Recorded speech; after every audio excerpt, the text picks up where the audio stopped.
Welcome to Mr. Trailer Plus.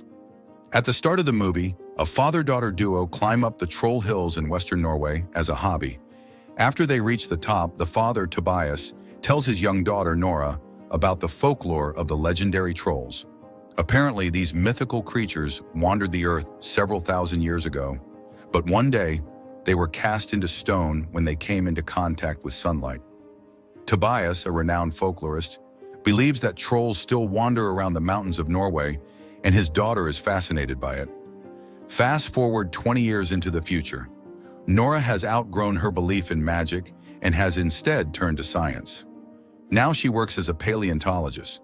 After working for almost 6 months at an archaeological site, she finally discovers a mysterious fossil. Elated that her hard work finally paid off, Nora celebrates her recent finding with her team. In the nearby Dovre Mountains, rapid construction is taking place to build a metro station. The workers are busy drilling into the mountain and setting up explosives to create a passageway for the project. Meanwhile, a crowd of activists is protesting against the construction, shouting that the government should let the mountain live. Ignoring their protests, the chief sets off the explosives, blowing the mountain into smithereens. He makes hard eye contact with the activist when he hits the button too. Savage. He and the workers then go inside the Dovre cave to check, but shockingly, they hear a loud roar. Moments after, they feel the ground shake, and an ancient mythical creature rises from the rocky depths of the mountain. Horrified, the workers run for their lives, but the falling mountain debris eventually seals their fate. Shortly after, the news of the incident reaches the Norwegian Armed Forces headquarters in Oslo. The general decides to send an aircraft to get clear images of what really happened at the site. He then gives instructions to alert the Prime Minister. Next, we see the Norwegian Prime Minister and her advisor, Andreas, heading to the military base. On their way, the Minister of Defense updates them on the situation and reveals that over 50 people died in the incident. He then displays some pictures of Ground Zero, and with a closer view, we can see gigantic holes in the ground. Andreas says they look like footprints, but he's not qualified to have an opinion. Meanwhile, Nora is still celebrating with her colleagues on the occasion of her groundbreaking discovery. She begins to give a speech, but suddenly a military helicopter arrives. Then a soldier comes out and tells Nora that she's been summoned by the Prime Minister in Oslo. Wasting no time, she gets on the chopper and heads towards the military base. After her arrival, she is escorted by Andreas to a room full of government officials. Nora joins them as they discuss the current situation. The officials presume that the destruction was caused by some kind of gas, but Nora says otherwise. After reviewing the footprint image closely, she suspects it could be a prehistoric animal that has risen from the mountains. Andreas says it could be supernatural, but he's not qualified to have an opinion.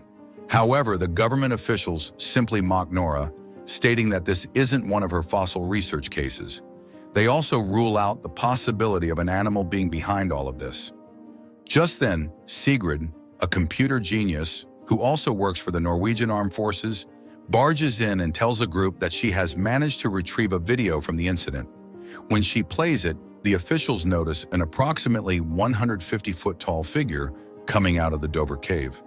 This finally convinces them that something colossal, probably a monster, has arrived in Norway.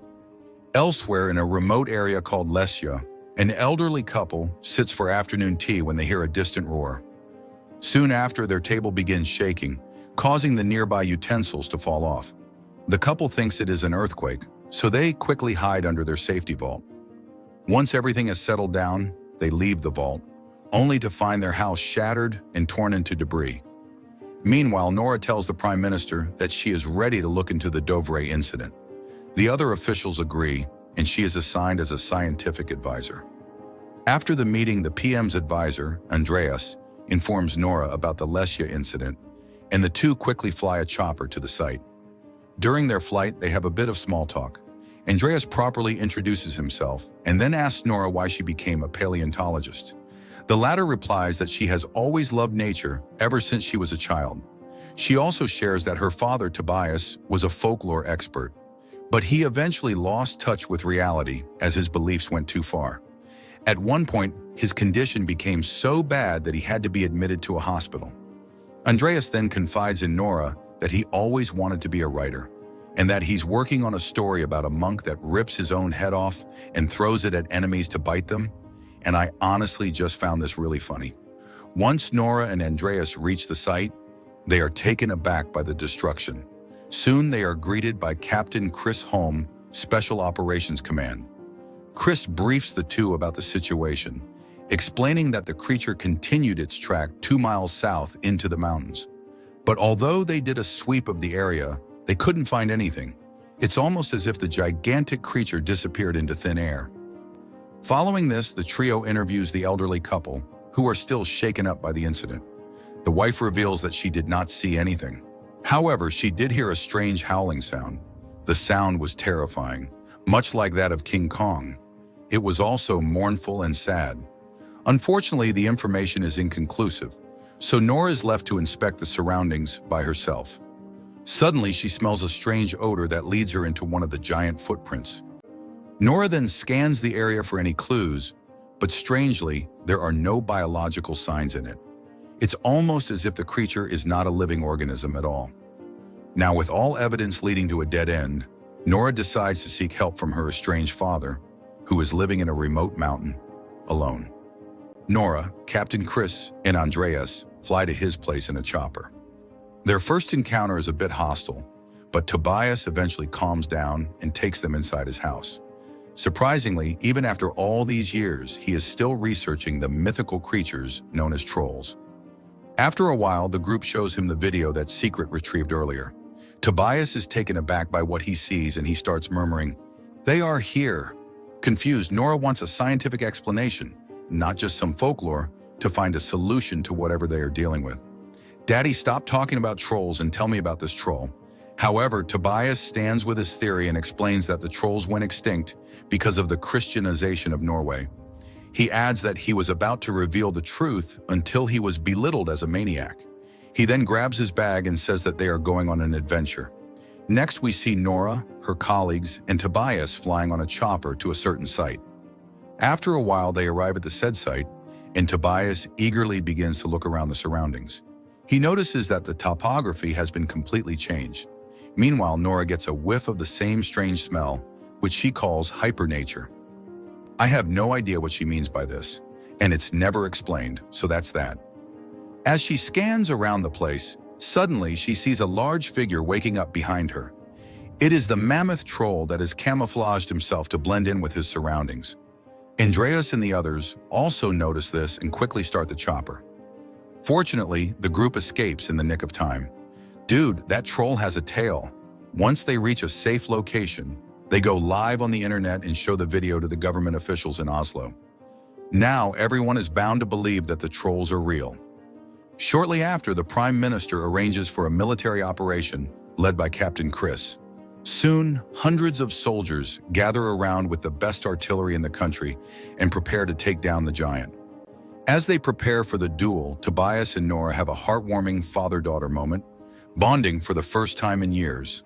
And meanwhile, Andreas tells Captain Chris that he knows all about army gear because he plays Call of Duty. Then, the troll arrives and the military goes buck wild. However, despite their best efforts, the troll doesn't seem to be affected at all. He appears to have regeneration powers and can also smell the blood in his victims. After killing one of the soldiers, Tobias stands up and attempts to calm the creature down. Arms outstretched, he seems to be successful initially. At the same time, another vehicle arrives and pummels the troll with several bullets. As it turns and squashes the people inside, Tobias is inadvertently thwacked with the troll's tail, sending him flying and crashing to the ground. He tries to say something to Nora, but sadly passes away before he can elaborate on his words. That night, a devastated Nora goes through her father's journal, trying to figure out how to stop the troll, or at least understand him better. After hours of reading, she learns that the trolls used to throw boulders at churches as they hated the sound of bells. Later, she shares the information with the officials, claiming that they have to think out of the box.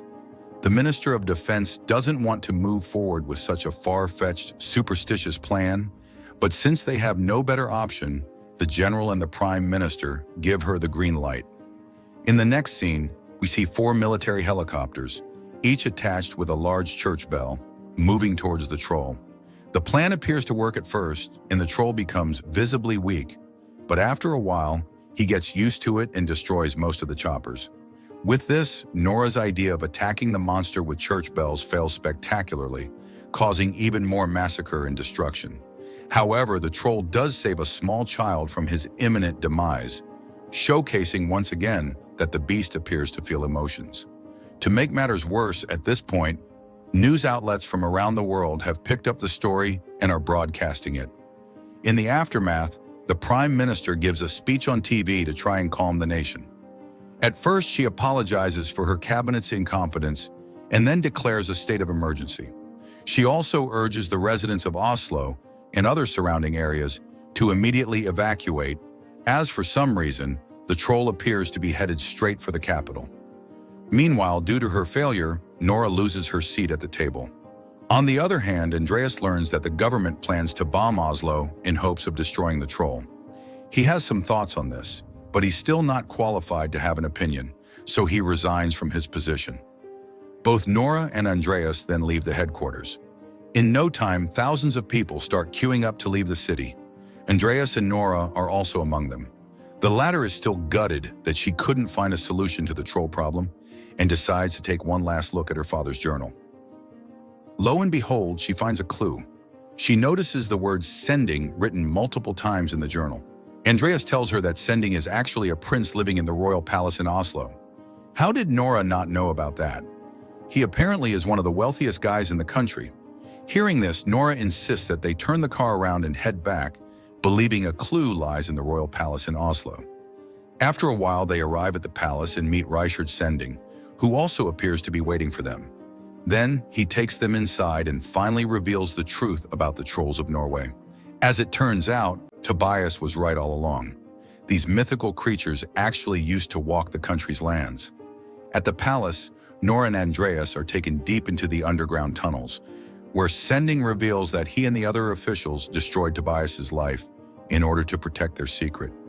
When Nora's dad got too close to the truth, Sending himself arranged for the old man to be committed to a mental health hospital to protect the secret. And that secret happens to be the skeletal remains of a troll family underground. The royal palace was built on top of the Troll King's cave after the Christians massacred his family and left him for dead inside the mountain. Here we get to know that the troll which is wreaking havoc around the country is actually the Troll King. This explains why the giant is heading towards Oslo in the first place. He's been trying to return home. Sending continues to explain that nothing is more important to trolls than family. And during the Christianization of Norway, the Troll King was lured to the Dovre mountain and imprisoned. Of course, the earlier explosives let him out, and now he's heading back to Oslo to try and reunite with his children. It's actually quite sad. Nora and Andreas are shocked to learn the truth. They are even more terrified when they see the skeletal remains of the troll family. When Nora shines her UV light on the bones, she notices that they sizzle. This is when she realizes that the trolls are indeed sensitive to light and comes up with a plan. Bilbo Baggins was onto something after all, god damn it. Next, Nora asks Sinding to lend her the biggest vehicle he's got, so he provides her with the Queen's favorite pickup truck. After this, she phones Captain Chris and briefs him about the plan. She wants to surround the Troll King with tanning beds and expose him to UV light, while Chris calls on some fellow soldiers to make the troll trap, including the one black character in this entire movie, who is there for no more than tokenism. Andreas asks his friend Sigrid back at the government facility to delay the Oslo missile bombing plan. Fortunately, Sigrid turns out to be a hacking genius, and she successfully stops the fighter plane from firing missiles at the creature. With Oslo still intact and the plan very much alive, Andreas and Nora jump into action. At first, they remove a large tarp from the back of the truck and reveal a troll child's skull they found underground. They then drive away, luring the incoming giant towards the UV light trap. A while later, the troll inadvertently smashes the skull and realizes that he has no family left. Enraged, he then turns his attention to Nora and Andreas, determined to make them pay. Elsewhere at the military base, Sigrid is eventually caught red-handed while she's tampering with the missile system. However, the general commands her to abort the missile plan when they confirm that there are civilians nearby. Meanwhile, Nora and Andreas somehow manage to lure the troll to their designated spot. Wasting no time, military vehicles surround him and begin shining massive UV lights on him. The plan works, and the troll slowly burns to death.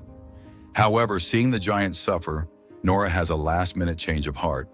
She realizes it's wrong to kill the creature, so she turns off the lights, which for some reason aren't being guarded by the military guys, and tries to save his life. She then urges the troll to go to the mountains, where he can be safe. But unfortunately, it's too late. There's a moment of tranquility until suddenly sunrise hits, prompting the Troll King to collapse in a heap. Just before he completely turns to stone, Nora reaches out and touches him gently. This thing looks kinda like my dad, Nora thinks. While everyone else is rejoicing, Andreas and Nora start wondering whether more trolls could be hiding deep inside Norway's mountains. Nora then decides they should call this area Tobias Boulder. The Prime Minister shows up and says to Nora that she doesn't know what to say. She then proceeds to do exactly that. She literally says nothing to our hero. In the final scene, the movie jumps over to Dover Mountain, where we can see a whole bunch of stones move. Suddenly, another troll rises from the rubble, ready to unleash hell on the people of Norway. Thank you for watching, and I will see you in the next video.